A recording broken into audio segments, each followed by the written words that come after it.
관리와 안전사고에 주의해달라고 전했습니다. KBS 제1라디오 4시 경제 뉴스를 마칩니다. 지금까지 아나운서 최현정이었습니다. KBS.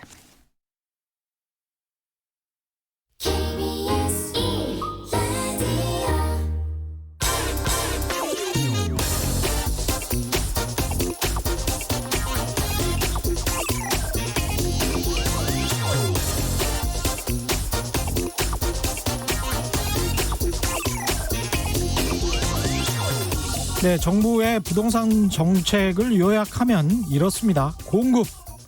앞으로 3기 신도시 등 가능한 모든 수단을 동원해서 임대주택도 짓고 하겠으니 좀 기다려달라. 수요. 앞으로 가격이 안정될 것이니까 서둘지 말고 집 사지 말고 좀 기다려달라.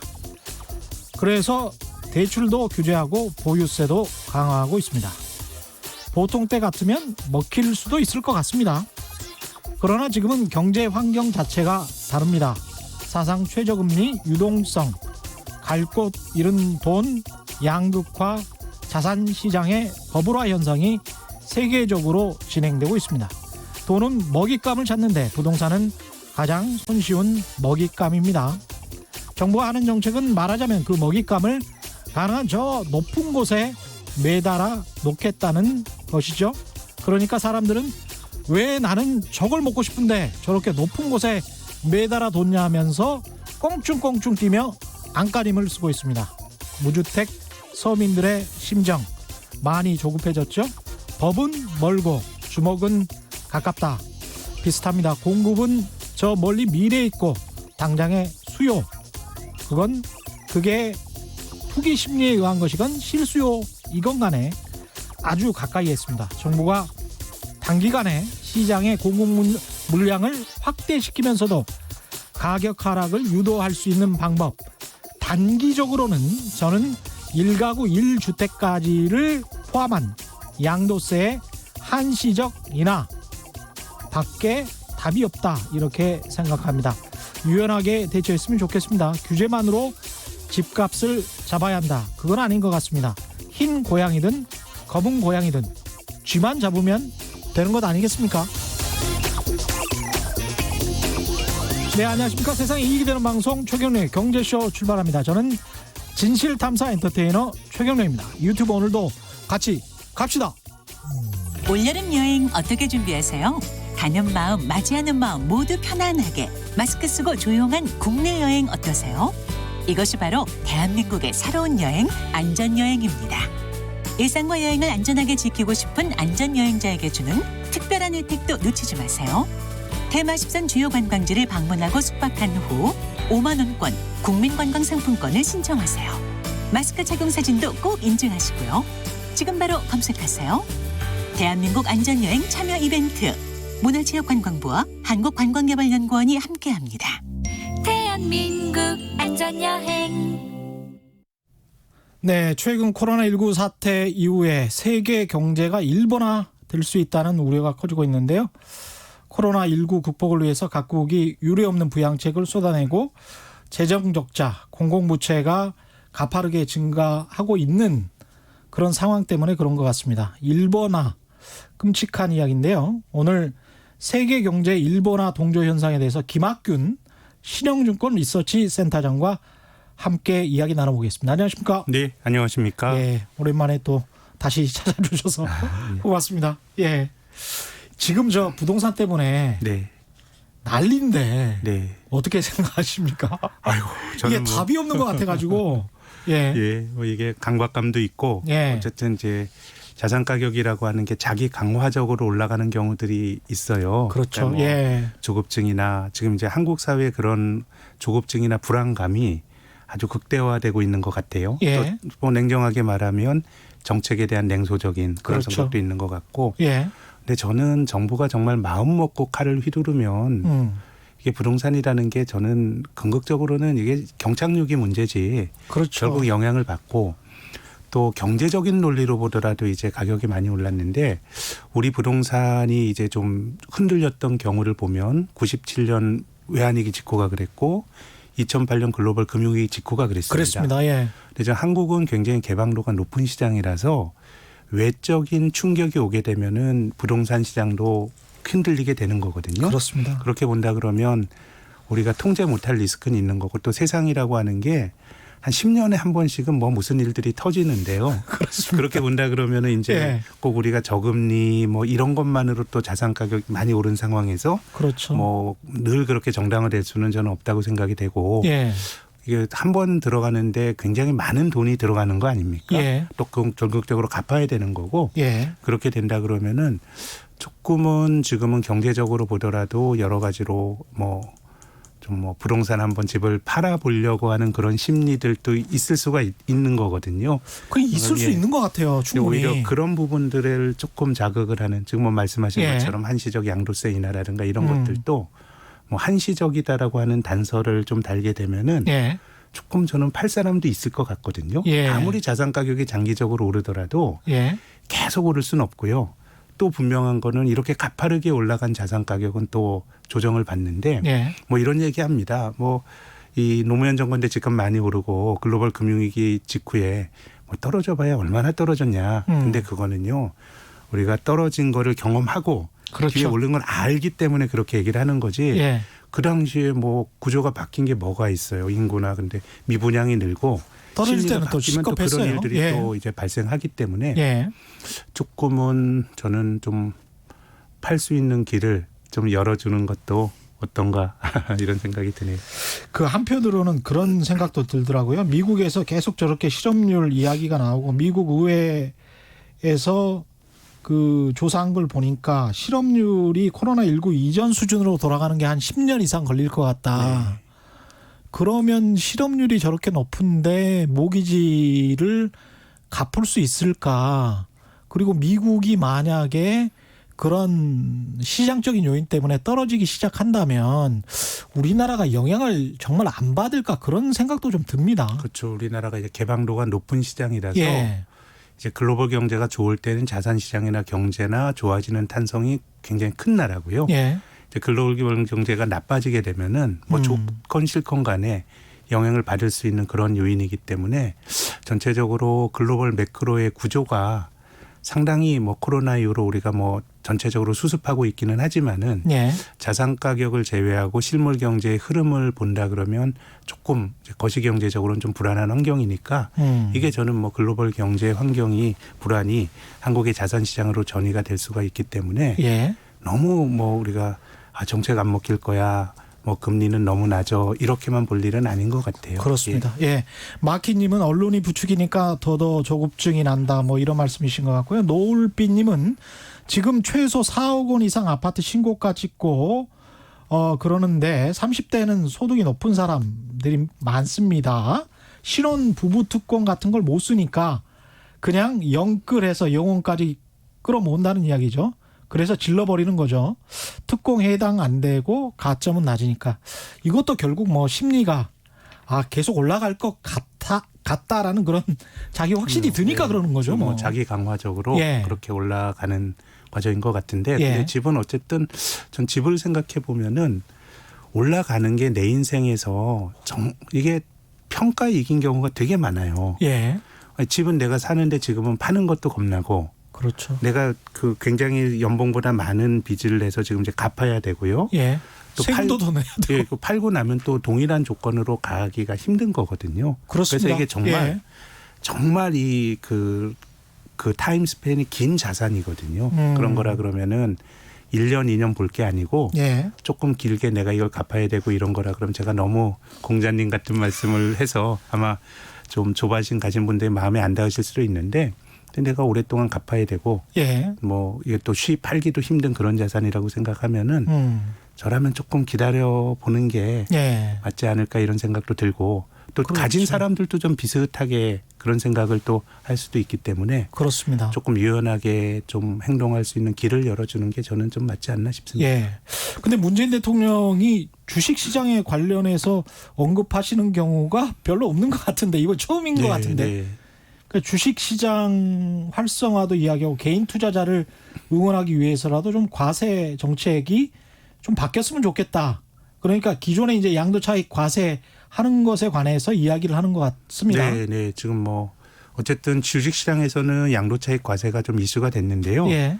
사실 뭐 세금 더 내라 그러면 이게 이슈가 안 될 수가 없는 겁니다. 그렇죠. 예. 근데 제 생각에는 뭐 주식으로 벌건 뭘로 벌건 돈 벌면 세금 내는 게 맞습니다. 또 이게 예. 글로벌 스탠다드고요. 예. 다만 지금 우리 정책이라고 하는 게 결국은 저금리하에서 돈이 실물 경제로 가면 굉장히 좋은데 지금 그게 실물 경제로 안 가고 자산 시장에서 이제 돌고 있는 거잖아요. 그렇죠. 예. 주식으로도 뭐 지금 들어왔고 부동산으로 가는 건데 지금 우리 정부가 부동산을 좀 잡고 싶어 하는 전반적으로 우리가 살아가는 코스트를 좀 줄이고자 하면 예. 의식주 중에 하나의 이제 부동산 가격을 안정시키고자 하는 의도는 되게 명확하거든요. 그렇죠. 그럼 저는 일반적으로 이제 우리가 투자할 수 있는 게 주식과 부동산 이런 것들이 일반적으로 투자할 수 있는 대상이라고 보면 예. 물론 부동산은 더 목돈이 들어가지만 예. 부동산도 누르고 주식도 누르는 거는 조금 맞지는 않는 것 같아요. 그건 이상한 거죠. 예. 그래서 제 생각에는 양도차익 과세를 해야 된다면 우리가 해야 될 당위인데요. 안 내던 세금을 굳이 2023년에 내야 되는 건 당위 아닙니다. 훨씬 그렇죠. 유연하게 가져갈 수가 있고 예. 또 관료들도 기본적으로 지금 이제 정부의 부채가 늘어나고 이러다 보니까 이 기존 받던 그 거래세를 줄이는 거에 대해서 예. 되게 조심스럽거든요. 그렇죠. 놀라운 그래도 갖는 거거든요. 그러면 예. 지금 2023년에 세수 줄어드는 거 관료들도 고민스러워. 그럴 겁니다. 세금 내는 사람은 예. 물론 뭐 싫은 건 당연한 것이고 예. 근데 부동산을 누르는 과정에서 주식까지 저는 누를 필요는 없는 것 같고요. 예. 그런 거라 그러면 기왕 안 내고 이렇게 왔던 거라 그러면은 2023년이 아니라 조금 시기를 뒤로 좀 늘리는 예. 좀 늦추는 뭐 그런 유연성은 좀 발휘할 수도 있다고 생각합니다. 그러면서 사실은 거래 대금이 많아지면 거래세가 지금 수준이고 양도차익 과세를 조금 좀 미룬다고 한다면 오히려 정부 입장에서도 정부가 원하는 세수 확대는 될 수가 있어요. 조금 본인들 입장에 좀 자신이 없는 거거든요. 예. 자신이 없는 거니까요. 예. 조금 뭐 저는 뭐 돈이 어쨌든 갈 수 있는 방향을 열어줘야 되는데 부동산도 누르고 안 내던 세금을 갑자기 갑자기는 아니죠. 물론 예. 정부의 계획이 있었습니다만 예. 안 내던 세금을 굳이 지금 이 시기에 기계적으로 하는 것보다 양도차익까지 좀 내야 되는 게 맞다고 보지만은 예. 시기에 있어서는 좀 유연함을 발휘해 주기를 바랍니다. 예. 오늘은 세계 경제 일본화 이야기를 하실 건데 이게 사실은 코로나19 이전에도 많이 나왔던 이야기인데 네, 네. 더 이게 가속화될 수가 있는 겁니까? 한번 코로나 이후에 벌어진 일들을 보면요. 예. 중앙은행이 양적 완화를 더 강화하는데요. 예. 양적 완화를 제일 먼저 했던 나라가 일본입니다. 글로벌 금융 이전에 예. 2001년부터 했고요. 그렇죠. 또 정부가 부채를 굉장히 많이 쓰면서 공공부채가 늘어나는데 예. 그걸 뭐 가장 먼저 했던 90년대부터 일본이 부채를 계속 늘리다 보니 정부 부채가 GDP의 240%까지 갔고요. 예. 또 심지어는 우리가 이번에 재난 기본소득 받았죠. 예. 비슷한 정책들이 많은 나라에서 나오는데 일본은 이미 1999년에 소비가 안 되니까 상품권을 준 적이 있습니다.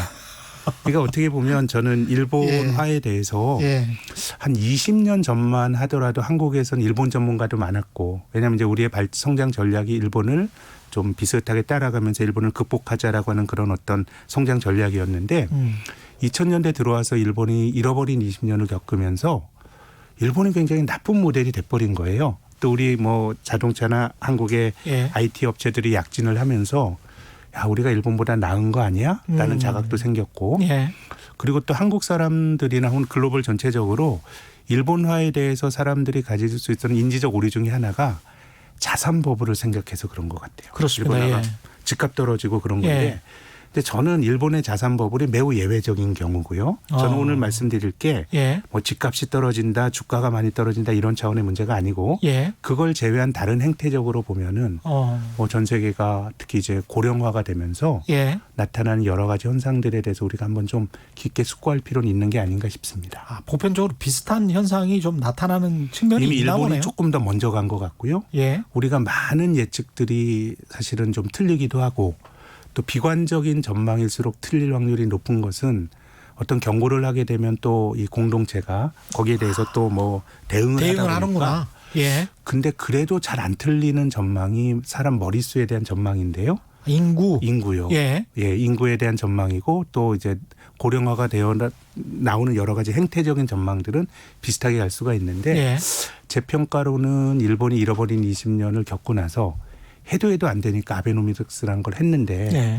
결과적으로 저는 실패의 길로 가는 것 같고 유럽이 일본의 길을 그냥 따라가는 것 같은데요. 지난 10년이 아. 뭐 성장해봐야 1% 성장, 예. 공공부채 계속 늘어나고 예. 저금리가 고착화되고 그래서 한번 뭐 한국이 그런 길을 갈지 안 갈지는 모르겠습니다만 한번 지금 우리가 깊게 숙고해 볼 만한 가치는 있다고 봅니다. 유럽도 인구 문제. 근데 거기는 또 아프리카나 난민들이 많이 이렇게 밀려오는데 그걸 또 차단하니까 그렇군요. 인구가 주는 나라는 이제 일본이 예. 일본처럼 인구가 주는 나라들은 이제 선진국 중에서 많지는 않은데 예. 이제 그 공동체에서 노인 인구가 차지하는 비중들 이런 것들은 뭐 고령화가 되는 과정은 지금 뭐 유럽 나라들이 뭐 한국보다 그렇게 먼저 가고 있기 때문에요. 예. 그래서 저는 인구 구조가 주는 사회적인 특성, 예. 보수화 뭐 이런 것들이 좀 있는 게 아닌가 이런 생각을 합니다. 일단 하나하나씩 차근차근 세계 경제가 어떤 면에서 일본과 비슷하게 가고 있는지 말씀을 좀 해 주십시오. 네, 일단 예. 뭐 말씀드린 것처럼 관치 경제로 바뀌고 있습니다. 관치 경제. 중앙은행이 돈 풀고 있고 예. 정부가 바치고 있고 그럼에도 불구하고 성장은 둔화가 되고 있고 과거 같으면 예. 10년 전, 20년 전 같으면 이런 거 전부 다 관치 경제라 그래서 언론이 엄청나게 비판했을 것 같은데. 네. 근데 이거 전 세계가 다 이러고 있으니까. 그러니까요. 예. 그리고 또 한편으로는 일본의 잃어버린 20년을 평가하는 기준 중에는 야, 일본이 뭐 그냥 돈도 생산적인데 못 쓰고 예. 그러면서 국가 부채만 늘어나고 뭐 그렇게 별로 이제 경제적으로 뭐 효율적으로 대처 못했다는 견해도 있지만 예. 또 다른 견해는 뭔가 일본이 그렇게 정부가 나서서 받쳐주니까 20년 동안 공동체가 깨지지 않고 유지가 됐다라고 하는 견해도 있는데 예. 좀 형편이 좋을 때는 일본의 모델이 나쁜 것 같았는데 뭐 지금 세상이 그렇게 되고 있는 거 아닙니까? 정부가 받치면서 예. 또 그런 어떤 행동의 당위성에 대해서도 코로나 발병 이전보다는 사람들의 수용도가 높아진 거죠. 그렇죠. 예, 그렇기 때문에 미국도 하고 유럽도 하고 다니까요. 그렇게 하고 있죠. 예. 근데 뭐 그 길을 거의 뭐 어떻게 보면 일본이 했던 길이 예. 성공적이다라고 평가하는 사람들은 별로 없지만 성공적은 아무튼 아니지만. 가장 먼저 했고 예. 그 길을 글로벌 경제가 비슷하게 가고 있는 것 같은데 크게 보면 관치, 중앙은행과 정부의 관치, 예. 또 저금리의 고착화 뭐 예. 이런 것들이 좀 이제 일본이 다른 나라들보다 먼저 걸어간 길이라고 봅니다. 20년 전에는 이런 행태를 사실은 무지하게 비난했었거든요. 그럼요. 예. 뭐 정실 자본주의고 뭐 시장에서 하는 게 맞지. 그렇죠. 그렇게 했는 건데 예. 하다 안 되다 보니까 일본도 좀 뭐 그런 길로 갔기 때문에 저는 뭐 일본의 길이 꼭 완전하다고 보진 않습니다만은 예. 한번 좀 연구해 볼 필요는 있는데 그래서 일본어의 특징을 말씀을 드리면 예. 일단 저성장이고요. 저성장. 일본이 잃어버린 20년이란 시기가 주식의 고점은 89년 말이고요. 부동산의 고점은 90년이니까 예. 대략 90년부터 아베가 집권하기 전인 2011년까지 한 22년 정도가 예. 이제 잃어버린 20년인데요. 예. 이 기간 동안에 일본 경제가 한 1.1% 정도 성장을 했습니다. 1년에요? 연율화로 1년에 예. 1% 정도 이제 성장을 한 굉장히 낮은 성장을 한 거고요. 예. 또 중간중간에 마이너스 성장도 있었고 그러니까 뭐 이제 우리 마이너스 성장이라고 하는 거는 잘 나오는 현상이 아닙니다. 그렇죠. 예, 우리가 경제 개발한 이후로 마이너스 성장은 80년도 그렇죠. 2차 오일 쇼크 때 예. 그리고 98년 외환위기 때 그때 그것밖에 마이너스 없습니다. 5%좀 넘었었죠. 6.7%인가 했던 것 예. 같아요. 글로벌 금융위기 때도 우리가 이제 플러스 성장을 했는데 예. 일본 같은 경우는 마이너스 성장이 굉장히 빈번하게 나타나면서 결과적으로 성장률이 매우 낮았는데 뭐 저는 뭐 글로벌 경제가 유럽이 지금 1% 성장하고 있고요. 예. 우리나라도 지금 뭐 10년 전에 5% 성장하다가 그랬죠. 이제 지금 이게 한 2% 성장으로 갔다가 예. 코로나 이후로는 조금 더 이제 잠재 성장률이 낮아지는 이제 그렇죠. 그런 기미가 있어서 전체 예. 저성장 있고요. 두 번째가 그 디플레이션입니다. 결국 디플레이션. 성장과 물가는 이제 맞물려 돌아가는 건데 예. 물가가 떨어지는 현상이 발생했습니다. 예. 이제 우리가 지금까지 살면서는 높은 물가가 문제였거든요. 예. 인플레가 문제였고 예. 그랬는데 일본은 물가가 하락하는 디플레이션이 고착화가 됐는데요. 보편적인 경기 현상이 돼버린 것이죠. 예. 근데 우리나라도 작년에 처음으로 소비자 물가 지수 상승률이 작년 8월에 처음으로 마이너스를 기록을 했고요. 예. 지금 뭐 한국 물가가 디플레는 아닙니다만 물가가 0%에서 왔다 갔다 하는 그렇습니다. 그게 이제 일본화의 특징인데 디플레가 주는 해악도 한번 뒤에서 말씀드려 보고요. 예. 또 일본이 가진 독특한 특징은 이제 자산 버블의 붕괴인데 전 조금 다른 나라랑 다른 것 같아요. 이거는 예, 일본의 89년도 니케이 지수의 어떤 그 PER이라고 하는 이익과 주가의 수준을 비교한 게 뭐 80배 됐으니까 뭐 아주 버블인데 그럼 한국 주식이 지난 10년간 한국 지수 성과가 별로 좋지 못했지만 뭐 그런 버블이 있다고 보기는 어렵고요. 10배, 12배 뭐 이런 그러니까요. 수준이었잖아요. 그러니까 전혀 다르죠. 예. 그리고 이제 주택 가격은 뭐 이걸 주식처럼 이렇게 밸류에이션하기는 힘든데 일본이 80년대 후반에 그렇게 집값이 올라갔을 때 LTV가요. 예. 그러니까 집값 대비 돈을 빌려주는 거잖아요. 그렇죠. 근데 이게 100%가 넘었다고 하더라고요. 그러니까 100%가 왜 넘냐? 예. 세금까지 은행에서 대출을 해줬다는 겁니다. 세금까지. 예, 집값은 물론 세금까지 대출을 해주니까 집값보다 더 많이 대출을 받은 거거든요. 야, 정말 집 사라고 그냥 완전히 그냥 그런 거죠. 또 밀었네요. 예, 그러니까 조금 이제 자산 시장은 일본이 좀 특수한 케이스가 있기 때문에 우리가 과거에는 이제 특히 이제 주택 시장에 대한 비관론을 매개로 해서 예. 일본처럼 된다라고 하는 게 집값이 반토막 나고 주가가 급락을 하고 이런 거였는데 제 생각 오히려 자산 시장은 일본은 좀 특수한 케이스인 것 같고 예. 오히려 자산 시장 밖에 여러 가지 경제 현상들이 그거는 조금 보편적이다. 일본처럼 좀 되는 거 아닌가 그런 생각이 좀 드네요. 그런 이야기를 하시는 분들도 굉장히 많고 실제로 우리 눈에 그렇게 또 보이니까요. 지금 상황이. 네, 뭐 예. 우리도 저성장 또 물가 또 고령화 이런 것들이 이제 유사한데요. 예. 일본이 어떻게 하다 이렇게 잃어버린 20년을 맞게 됐나 한번 복기를 해보면은 그렇죠. 한번 복기를 저는 해보면. 출발은 예. 수출 주권을 너무 쉽게 내준 것 같아요. 그러니까 85년도에 이제 플라자비라는 게 있었죠. 예. 그러니까 이 일본이 미국에서 너무 많이 돈을 버니까 이제 그 뭐 플라자 호텔이 뉴욕에 있는 호텔입니다. 예. 당시 G5 이제 선진국의 재무장관들과 중앙은행 총재가 모여서 사실 뭐 미국이 강박한 거죠. 야, 이제 그 우리 불균형이 너무 크니까 너네 통화 가치를 절상을 해 해서 예. 그래서 240달러당 240엔 하던 엔화가 예. 한 뭐 3년 동안에 120엔까지 이제 떨어지니까 절반으로. 예, 그러니까 엔화 가치가 높아진 거죠. 예. 그러니까 일본 기업들이 수출하기가 어려워지고 예. 이러면서 플라자 합의 직후 한 3년 동안 일본 수출 증가율이 마이너스가 나왔습니다. 수출 기업이 증가율 어떻게, 자체가 마이너스였군요. 어떻게 그걸 견디겠습니까? 예. 이제 그러다 보니까 일본 사람들이 수출이 안 되니까 성장에 대한 그 기대는 있었고 이걸 예. 내수부양을 한 거죠. 그래서 뭐 금리도 많이 낮추고 아까 말씀드린 것처럼 주택 시장의 LTV도 과도하게 이제 높이고 하면서 뭐 이제 말도 안 되는 버블이 생겨버린 겁니다. 그래서 뭐 우리도 뭐 주택이 버블인지 아닌지 모르겠습니다만은 이 경제가 지속하기 힘든 버블이 지속되진 않거든요. 그렇죠. 그래서 일본은 주가는 89년도부터 떨어졌고 이제 부동산 가격은 90년부터 떨어졌고 예. 뭐 이렇게 진행이 되다가 일본이 90년대 중반부터 고령화가 강화가 됐습니다. 예, 이제 생산 가능 인구가 줄어버리고 예. 이런 일들이 발생을 하고 또 일본이 아베 집권하기 전에 일본이 뭐 기본적으로 자민당이 장기 집권을 했는데 그 총리의 연평균 집권 기간이 아베 하기 전에 11개월밖에 안 됐습니다. 예. 그러니까 정치적으로 단명했군요. 굉장히 예. 단명하고 불안하고 또 여러 가지 정책 실수도 있고 하다 보니까 자산 버블이 붕괴가 되고 고령화가 강화가 되고 정책 믹스가 겹치면서 이제 일본이 잃어버린 20년을 겪게 된 것이죠.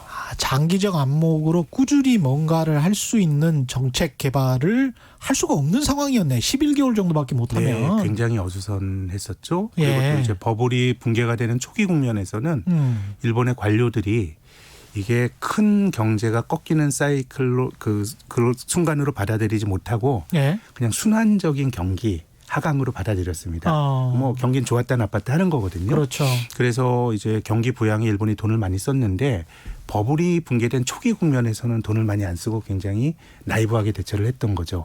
그래서 경기가 조금 좋아질 듯 말 듯하니까 이제 소비세 같은 걸 인상을 하는 정책 이제 실기가 있었던 거고요. 예. 그러니까 소비세에서 소비 죽여버리고 2년 지나서 상품권 주고 이거는 이제 잘못된 선택을 한 거였거든요. 완전히 예. 지그재그로 갔네요. 근데 이제 예. 저는 좀 주목하는 것은 고령화가 조금 이제 진전이 돼버리면은 예. 뭔가 경제가 되게 어려워지는 것 같아요. 사회가 보수화되는데요. 예. 제가 앞서서 그 일본이 디플레이션에 들어간 게 일본화의 주된 그 내용이라고 말씀드렸는데, 디플레이션은 물가가 하락하고 경제 주체들이 물가가 하락할 것이라는 기대 심리를 갖게 되는 겁니다. 예. 그러면 이제 우리처럼 기본적으로 이제 뭔가 올라가는 세상에서 살았던 사람은 야, 장바구니 물가가 올라가고 이게 불편하지, 떨어지는 게 뭐가 문제야? 뭐 소비자가 물가가 싸지면 좋은 거 아니야 생각할 수도 그렇죠. 있는데, 예. 일단 디플레가 나오는 건 이유는 두 가지입니다. 경제적으로 보면 수요가 약하든가 물건 가격이 떨어지면 공급이 너무 많든가, 예. 이 두 가지인데요. 전 앞서서 일본이 수출 주권을 포기한 게 실수였다고 생각하는 이유 중에 하나가 80년대 후반에 일본의 문헌들을 보면 일본의 내수에 대해서 어정쩡한 자신감이 있었던 것 같아요. 1억 내수. 예. 근데 생산성은 좋아지고 물건 공급은 많이 하는데 예. 그 판로가 수출을 조금 등한시하고 내수로만 하게 되면 가격은 떨어질 수밖에 없는 건데요. 예. 근데 디플레 기대 심리가 형성이 됐을 때 부작용은 뭐냐면, 디플레 경제에서의 미덕은요, 안 하는 게 버는 것이랍니다. 안 하는 게 버는 것이다. 예. 왜냐하면 이 인플레 시대 물가가 올라가는데요. 그렇죠. 디플레 물가가 떨어지거든요. 예. 그러면은 그 사회는 예비적 동기에 의한 소비가 전혀 없어집니다. 내가 이 생수가 1,000원이다. 근데 이게 900원, 800원 되는 게 그게 디플레이션이거든요. 예. 그럼 가장 목마른 사람만 생수를 사 먹지, 그렇죠. 그걸 왜 사두겠어요? 가격이 떨어지니까. 예. 그러다 보니까 이제 경제가 탄성을 잃게 되는 겁니다. 그리고 이제 디플레이션이 만들어지게 되면은 어떤 일이 발생하냐면 통화 정책이 무력화됩니다. 어떤 의미냐면요. 예. 일본이 2000년대 초까지 일본 중앙은행이 금리를 거의 제로까지 낮췄습니다. 예. 금리를 낮추면 사람들이 뭔가 대출을 받아서 투자를 하든가 소비를 해야 되는데, 예. 일본 사람들이 금리가 떨어지는데 오히려 빚을 갚았습니다. 그럼 어떻게 해석을 해야 되나요? 제 생각은 예. 이 디플레가 고착화되게 되면, 예. 디플레라고 하는 건 물건 가격이 떨어지는 거고요. 예. 돈의 상대적 가치가 높아지는 겁니다. 그러면 이제 은행이라든가 금융기관으로부터 대출을 받은 사람은 돈으로 갚아야 되잖아요. 예. 그래서 채무자에게 디플레이션은 독입니다.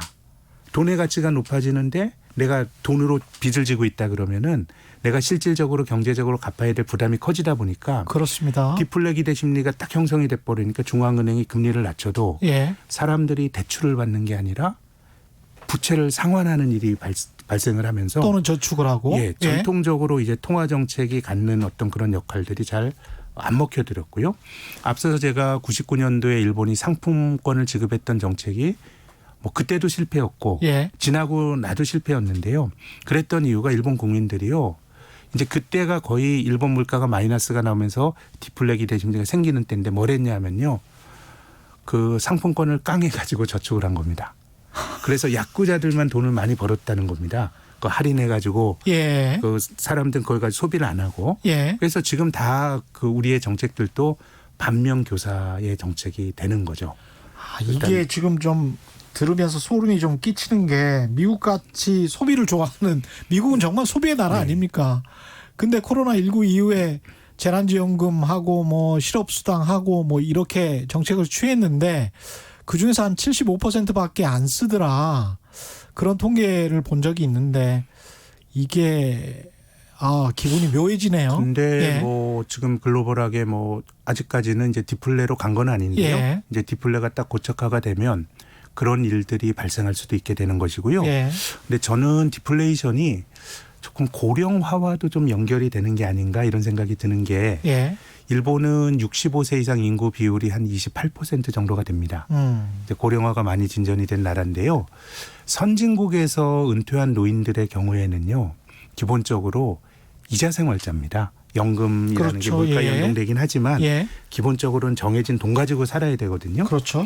그러면은 이자생활자 노인들 입장에서는 그 물가가 올라가는 게 너무너무 싫겠죠.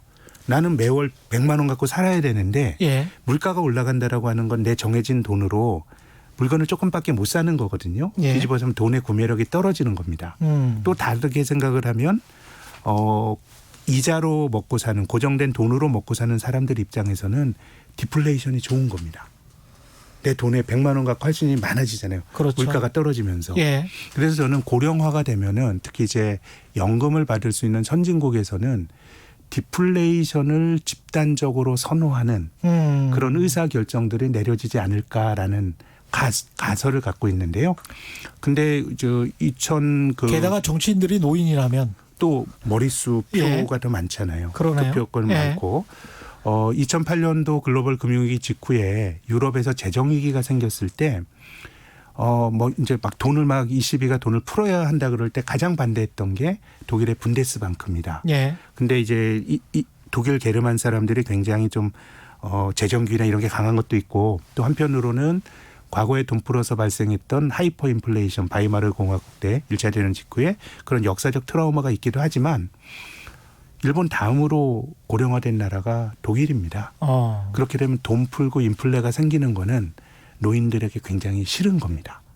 근데 그렇죠. 이제 디플레가 예. 아까 말씀드린 것처럼 안 하는 게 버는 길이다 보니까 뭐라도 받을 게 있고 있는 사람들이랑 살 수가 있는 건데 예. 이게 경제가 활력을 잃고 소비도 안 됩니다. 금리를 낮춰도 사람들이 대출도 안 받습니다. 예. 그렇게 되면 세대 간의 불평등의 문제가 발생합니다.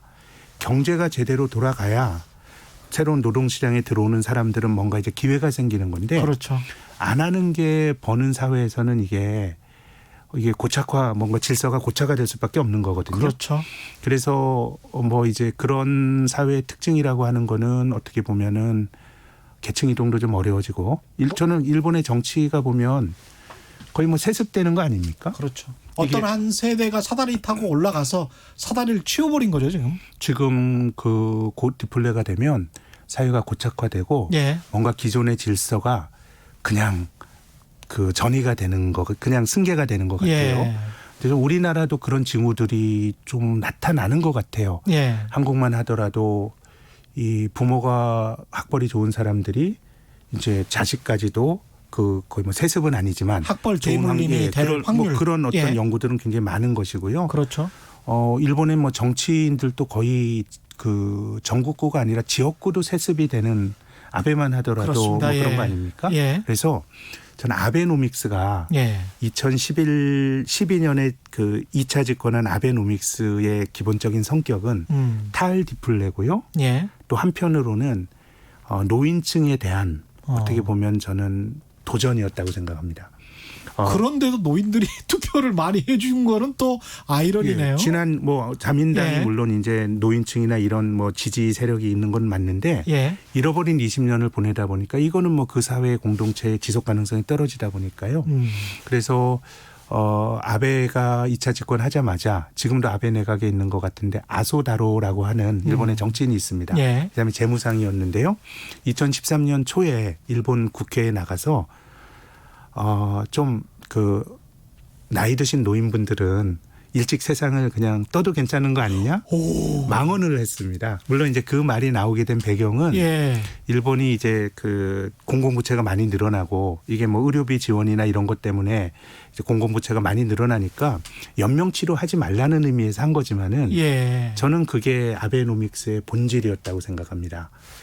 노인들의 의사 관계에서 계속 디플레가 강화가 되다 보니까 사회가 지속 가능하지 않고 무기력해지다 보니까 예. 그래서 아베노믹스는 탈디플레는 결국 이제 물가를 올려야 되는 거거든요. 디플레 기대 심리에서 빠져나와야 되는 건데요. 예. 그럼 물가를 어떻게 올릴 수 있을까요? 물가가 올라가면은 국민들이 살기가 불편해지니까 예. 임금이 올라가야 됩니다. 임금이 올라가야 예. 되죠. 뭐 예. 생수가 1,000원하다 1,100원 돼도 예. 그걸 사 먹을 수 있는 구매력이 존재해야 1,200원이 되고 1,300원이 되면서 사람들이 인플레이션 기대 심리를 갖는 겁니다. 그렇죠. 그래서 아베가 자민당이 굉장히 보수적인 정당 아닙니까? 예. 근데 집권하자마자 일본의 한국의 정경영격인 게이달렌을 찾아가서 야, 너네들 노동자들 월급 올려줘 이렇게 하고 또 노동조합을 찾아다니면서 바보같이 있지 말고 임금 올려달라고 싸워. 이런 식의 우파적 정치인이 하기 힘든 얘기들을 했거든요. 그러니까 이게 이념 논쟁 할 필요가 없어요. 다 해체됐어요 이미. 그러니까 예. 아베란 사람의 생각이 일본인들이 예. 뭐가 이렇게 통찰력이 뛰어나서라기보단 제 생각에는 예. 하도 해도 안 되니까 20년 동안 이래도 보고 저래도 안 된 것이고요. 예. 또 아베라고 하는 문제적 인물을 일본이 선택한 것도요. 저는 잃어버린 20년 동안 뭔가 안 풀렸어요. 예. 특히 아베가 집권하기 전에 미국의 일본의 민주당이 집권했었죠. 그러면서 민주당으로 바꿔봤는데도 무기력하게 하다가 안 된 거고 예. 또 2011년도에 후쿠시마 대지진이 나면서 안전한 일본이란 신화도 붕괴가 되고 그렇습니다. 이러면서 뭔가 그 대안으로서 20년에 대한 해도 안 되다 보니까 아베라고 하는 문제적 인물이 저는 일본의 리더가 됐던 것 같거든요. 예. 그래서 해도 안 된 어쨌든 그 결론 조금 실용주의적으로 예.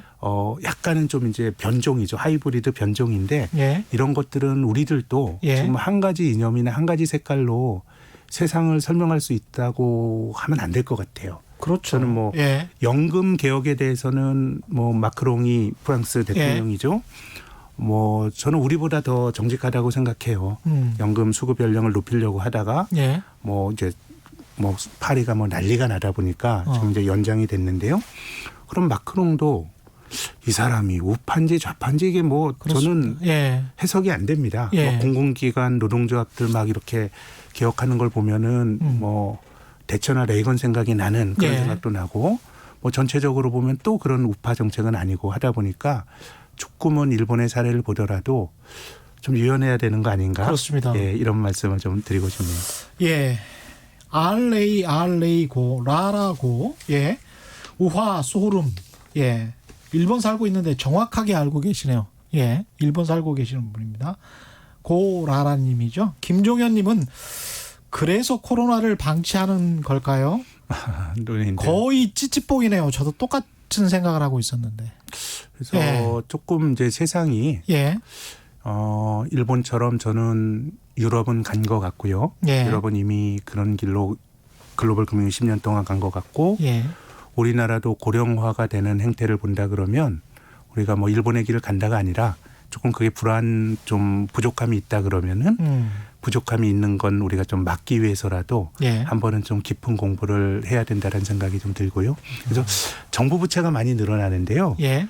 일본은 GDP 대비 국가 부채가 240%까지 갔습니다. 240%. 예. 지금 우리나라는 지금 40%에 조금 더 늘어나는 거에 대해서 이제 사회적 예. 이제 논쟁이 벌어지는데요. 올 연말쯤에는 한 44, 5%, 5% 그 정도로 이제는 이제 가겠죠?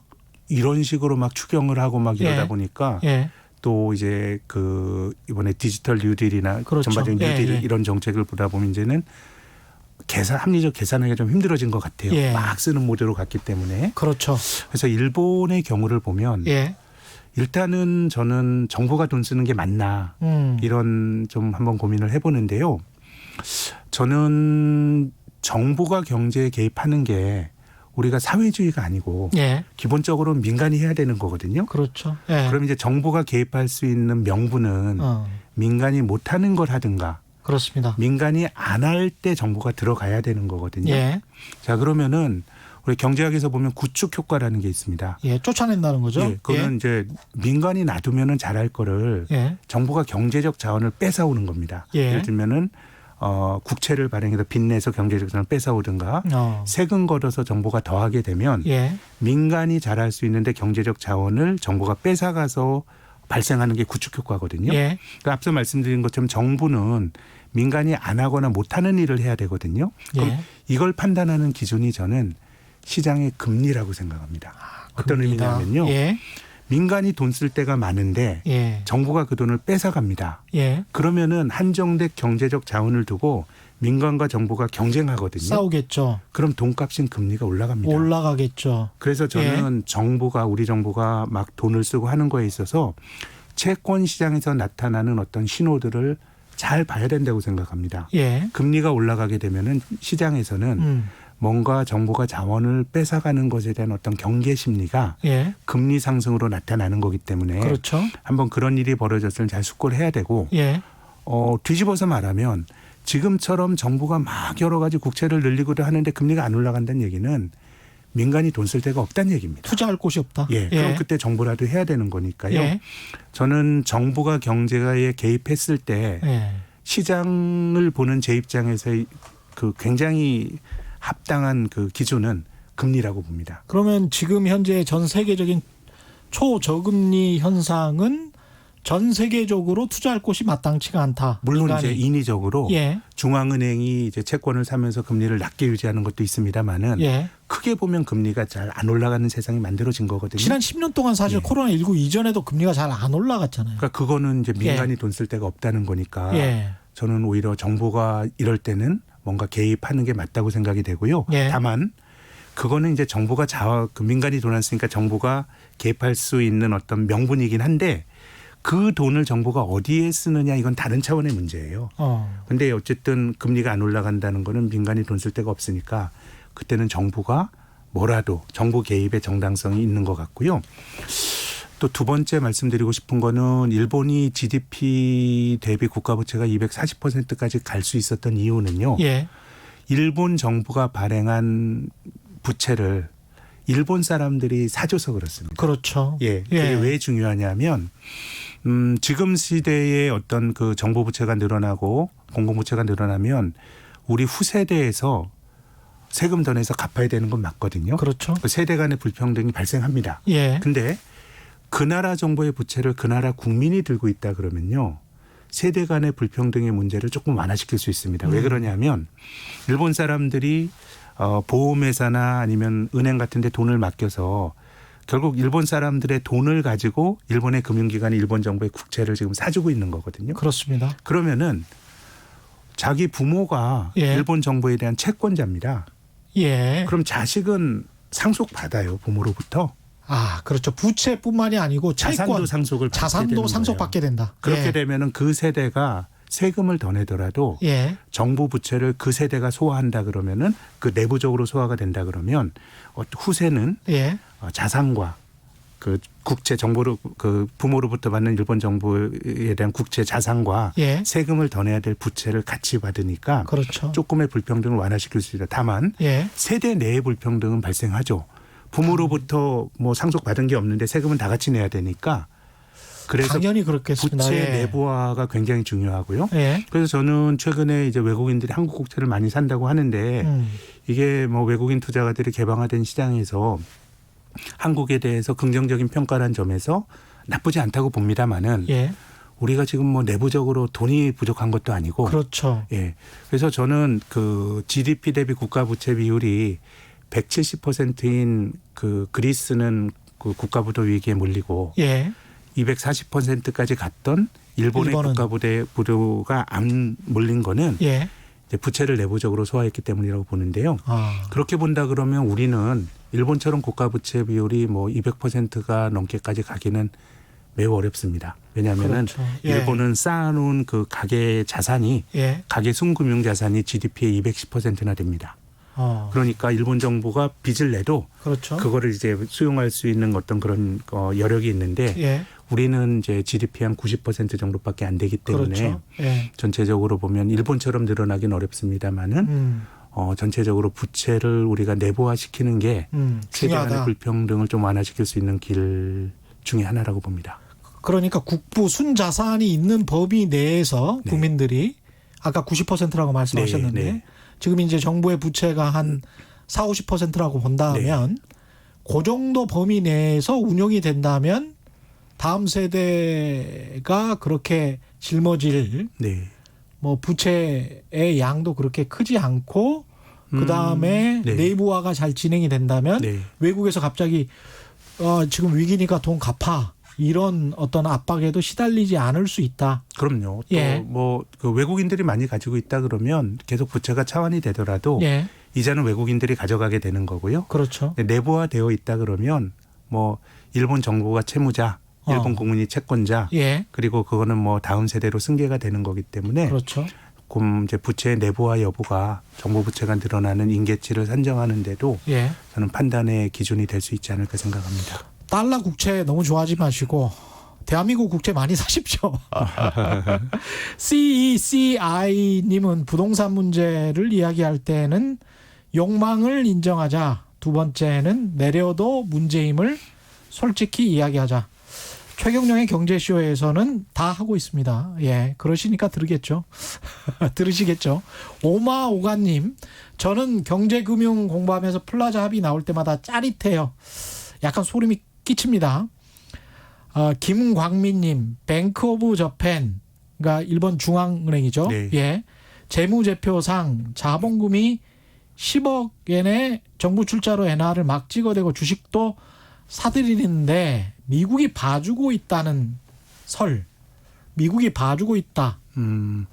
미국이 봐준 건 제 생각에는 예. 그 미국의 이제 GDP 대비 중앙은행 자산이 이제 돈을 풀면 중앙은행 자산이 늘어나는 효과가 있는데 예. 미국은 40%고요. 예. 일본은 110% 정도가 됐는데 예. 제 생각에는 뭐 돈을 푸는 거는 이제 자국의 주권이고요. 예. 다만 이제 돈이 많이 풀리게 되면 그 나라 통화 가치가 좀 약해지는 효과가 개념적으로 발생을 하는데 예. 저는 2013년부터 15년까지 엔전은 미국의 용인 하에서 저는 진행이 됐다고 생각합니다. 그때 예. 이제 미국이 일본을 봐준 거죠. 통화 가치 절하를 봐주면서 우리나라처럼 일본과 경합하는 나라들이 굉장히 어려워졌던 거고요.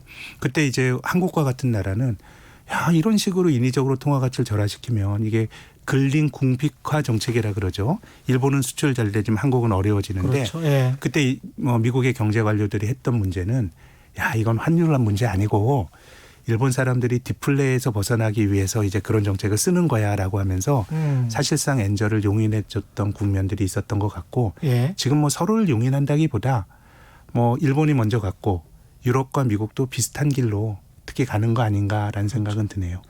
그다음에 한쪽이 또 아주 안 좋아지면 EU든 일본이든 중국이든 미국이든 아주 안 좋아지거나 망하거나 뭐 이렇게 되면 정말 큰 일이 발생을 하기 때문에 네. 너무 극단적인 상황까지 우리가 그럼요. 제 예. 생각엔 일본화가 안 망해서가 문제예요. 그렇죠. 네, 별로 예. 탄성이 없어지면서 예. 저금리에서 뭐 구조정 이런 것도 없이 금리가 낮으면 망하기도 힘든 거거든요. 그렇죠. 그래서 일본화의 본질은 예. 망한다라기보다 그냥 체제가 유지는 되지만 좋아지는 탄성이 없고 아주 지지부진한 것의 어떤 장기화되는 게 맞습니다. 일본화의 본질인 것 같습니다.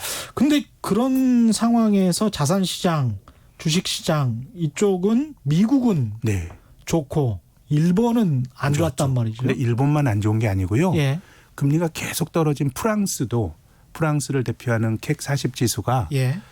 지금 2000년대 들어서 거의 제자리 걸음했습니다. 그러니까 금리가 떨어진다고 위험자산이 올라가는 건 아니고요. 예. 이론적으로 보면 금리가 마이너스라 그러면 주식 가치는 무한대까지 갈 수 있는 거지만 주식이라고 하는 결국 성장이 있어야 오릅니다.